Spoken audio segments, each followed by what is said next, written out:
ప్రపంచంలోనే ఎక్కడా లేని విధంగా దేశంలోనే మొట్టమొదటిగా మెదక్ జిల్లా శివంపేట మండల కేంద్రంలో బగలాముఖి ట్రస్ట్ ఆధ్వర్యంలో నూతనంగా నిర్మితమై ప్రతినిత్యం భక్తులకు దర్శనమిస్తున్న శ్రీ బగలాముఖి శక్తిపీఠంలో బగలాముఖి అమ్మవారికి ప్రీతిపాత్రమైన మంగళవారం ఉదయం అమ్మవారికి మహాపూజలు నిర్వహించడం జరిగింది.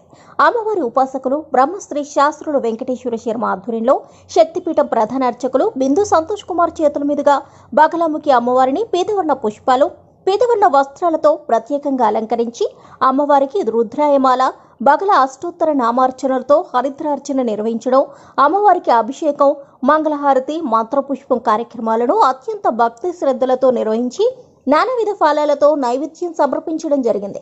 అమ్మవారి భక్తుల సౌకర్యార్థం కొడకంచి సుదర్శన్ గౌడ్ పులిహోర ప్రసాదం అందజేయడం జరిగింది. కార్యక్రమంలో సత్యనారాయణ గౌడ్, కొడకంచి రవీందర్ గౌడ్, రాజుపేట కిషన్, భక్తులు తదితరులు పాల్గొన్నారు.